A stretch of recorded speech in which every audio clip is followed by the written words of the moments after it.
ICC value discovery इन 2000 में रेसक large cap और Kotak flexi cap. Total SIP इनकी 38,000 की चल रही है। पोर्टफोलियो की वैल्यू 12 लाख है और 2034 तक यानी 9 साल में इनका 2.5 से 3 करोड़ का टारगेट है। फंड्स थोड़े कम करने हैं, क्या सजेशंस? तक एचडीएफसी, पराग पारेख, आपने स्मॉल कैप में भी मल्टीपल फंड्स ले रखे हैं, तो डेफिनेटली कहीं ना कहीं आवश्यकता है कि आप फंड्स को कंसोलिडेट कर सकते हैं, इन्हें आप ट्रिम कर सकते हैं। कोई ज़रूरत नहीं है इतने सारे फंड्स रखने की, इनफैक्ट आपको कुछ एक्स्ट्रा डाइवर्सिफिकेशन नहीं मिल रहा है।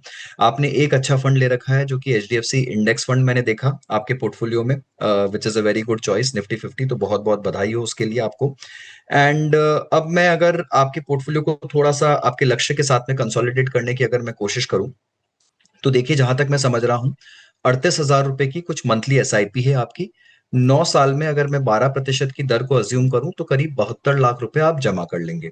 आपका जो करंट पोर्टफोलियो वैल्यू है 12 लाख का, वो 9 साल में बढ़कर कुछ 33 लाख के आसपास पहुंच जाएगा। तो कुल मिलाकर एसआईपी और लमसम को अगर मैं मिला दूं तो 9 साल में आप कुछ 1 करोड़ 5 लाख के आसपास की रकम को जुटा लेंगे।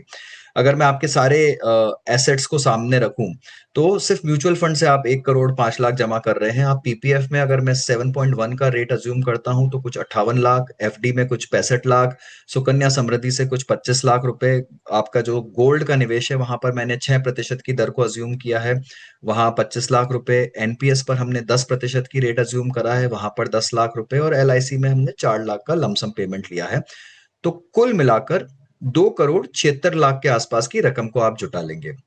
देखिए ये सारे रिटर्न्स अज्यूम्ड है, हो सकता है कि गोल्ड में हिस्टोरिकली आपको हायर रिटर्न मिल रहा है, बट हमने एक बहुत ही कंजर्वेटिव रिटर्न प्रोफाइल को चुनकर आपके लिए इस कंप्यूटेशन को किया है। हालांकि मेरी राय आपसे भी यही रहेगी कि किसी अच्छे फाइनेंशियल प्लानर के साथ में बैठकर, जब आपके पास में इतने अलग अलग तरह के एसेट्स हैं और फाइनेंशियल गोल्स हैं, तो किसी अच्छे फाइनेंशियल प्लानर के साथ में बैठकर थोड़ा वक्त लगाइए और अच्छे से इस पर एक पूरी कॉम्प्रिहेंसिव सलाह लीजिए। टीवी पर हम उतना ही बता पाएंगे जितना हमारे पास में समय होता है। जहां तक फंड कंसोलिडेशन की बात है, आप चाहें तो क्वांट स्मॉल कैप फंड में और एसबीआई स्मॉल कैप फंड में अपनी एसआईपी को बंद कर सकते हैं। आप एक फ्लेक्सी कैप फंड को भी कम कर सकते हैं अपने पोर्टफोलियो में। आपके पास में 3 फ्लेक्सी कैप फंड है, उसमें मेरी राय ये रहेगी कि पराग पारिक को आप शायद चलने दीजिए, बिकॉज वहां पर आपको थोड़ा सा इंटरनेशनल डाइवर्सिफिकेशन भी मिल रहा है। तो बाकी की जो 2 फ्लेक्सी कैप स्कीम्स हैं वो दोनों न्यूट्रल हैं, आप उसमें से किसी को भी बंद कर सकते हैं।